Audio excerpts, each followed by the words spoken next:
il faut se faire aider, hein, parce qu'il y a des maladies qui rôdent autour de ça. La dépression, dites-vous, qui n'est jamais loin, je vous cite. Oui, la dépression n'est jamais loin. De toute façon, il y a un fond dépressif.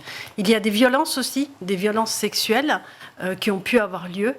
Donc il faut déceler tout ça. Il faut investiguer tout ça. Il faut chercher, en fait, il faut vraiment chercher. Il ne faut pas rester tout seul en tout cas. Et des dégâts au corps qui parfois ne se rattrapent pas, notamment, alors vous l'avez cité avec l'anorexie mentale, quand ça arrive à certains moments, notamment quand on est en pleine croissance, il y a des centimètres perdus à jamais. Perdus à jamais, on perd ses cheveux, on perd ses dents, on a des problèmes cardiaques, on a des problèmes... Enfin, le corps se bat contre cette maladie, se bat et se met un peu en veille, donc le cœur ralentit.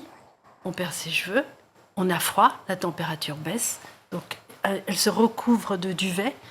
Tout est à l'arrêt, parce qu'il faut survivre. Et donc ça, Et ça laisse des dégâts. Une bonne façon pour les entourages de comprendre ce qui se passe, vous prenez la comparaison, vous dites c'est comme des addictions, c'est comme l'alcool ou comme la drogue, ça envahit absolument tout le quotidien. De la même façon que quand on prend aussi un premier verre d'alcool, c'est un petit effet anxiolytique, c'est sympa, on va mieux. C'est un peu comme ça que ça peut fonctionner, notamment pour les boulimiques. C'est ça, c'est-à-dire que c'est ce que disent les pédopsychiatres. Au début, et les addictologues, au début, on prend un verre et puis après on sent mieux et ensuite on est parti. Et après la bouteille y passe, et en fait, l'anorexie, la boulimie, l'hyperphagie, c'est exactement pareil. Il y a une forme d'addiction. Et d'ailleurs, il y a des prises en charge qui se font dans les services d'addictologie.